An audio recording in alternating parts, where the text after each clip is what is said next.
10, 9, 8, 7, 6, 5, 4, 3, 2, 1, 0. Ignition. Liftoff. Go Falcon. Go GPS.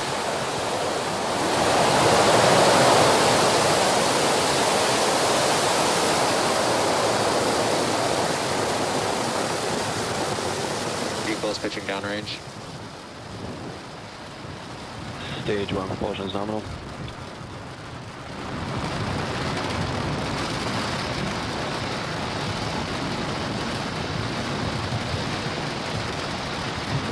"30 seconds into flight, propulsion says the Merlin 1D engines are nominal.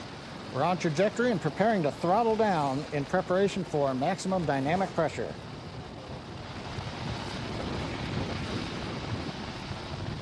And we're heading into the throttle bucket as we power down the Merlin engines.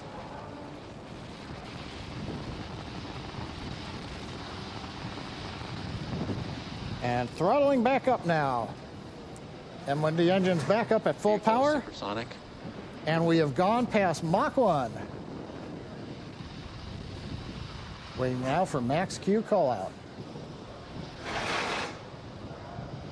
The vehicle is experiencing maximum aerodynamic pressure. Guidance engineer reports we're passing through the period of maximum aerodynamic pressure called max Q.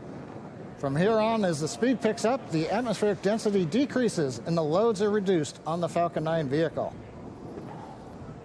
Propulsion power continues to look good. The trajectory looks good.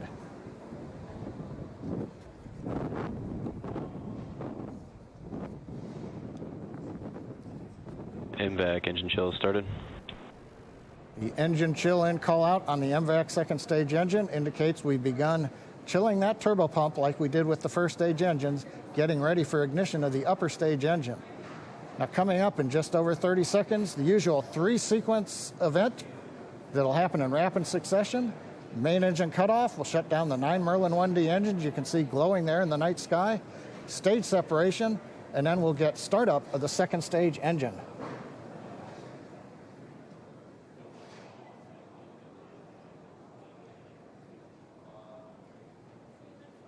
Nice view from the ground camera looking up at the 9 Merlin 1D engines on the business end of the Falcon 9 first stage.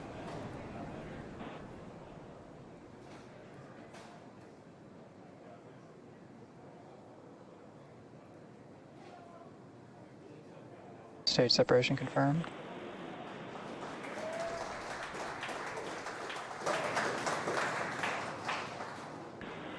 And VAC startup.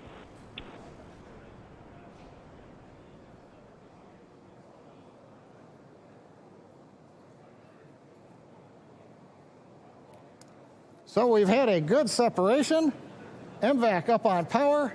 On the left screen, the first stage continuing to coast downrange as it begins to deploy those large titanium grid fins. Trajectory continues to look right down the middle. Both stages are following nominal trajectories. Guidance confirms we're on nominal trajectory with both stages. Acquisition of signal, Maryland. Maryland reports they've got signal from the second stage.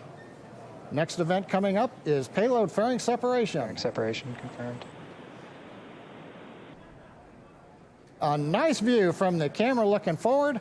The GPS-3 satellite with the 2 payload fairing halves separating. Everything continuing to go well on this mission. 3 minutes and 42 seconds into flight. First stage continuing to coast to apogee, headed downrange. Second stage engine at full power. Everything's looking good with the MVAC engine. Right now, trajectory heading us to where the Bermuda. Stage 1 entry burn startup. And there's that entry burn starting up. Stage FTS is saved. Stage 1.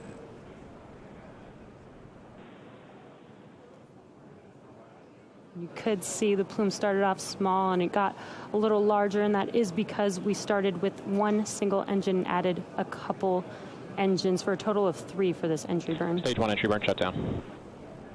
And that concludes the entry burn. Next up, we do have a couple major milestones happening back to back. The start of the landing burn for first stage, followed immediately afterwards by SECO 1 on second stage. And SECO, which stands for... And SECO. And there we've had SECO waiting for confirmation of good orbit as first stage returns to Earth. Stage 1 landing leg deploy.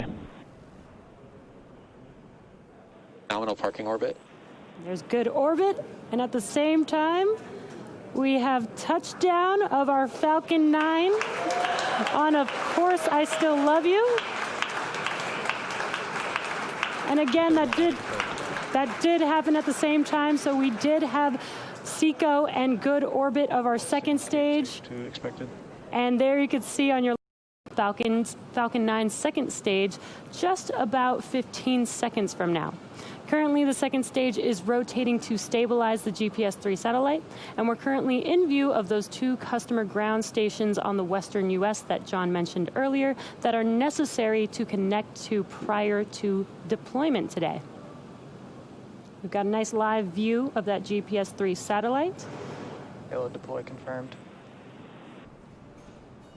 And there confirms the deployment of the GPS-3 satellite as it's drifting away from Falcon 9 with a nice sunlit view there. This confirms a successful spacecraft separation, and that completes our primary mission, which will bring today's webcast coverage to a close. And it's a great view of the GPS satellite drifting slowly away from the Falcon 9 second stage, and it's a great way to bring a webcast to an end. We'd like to thank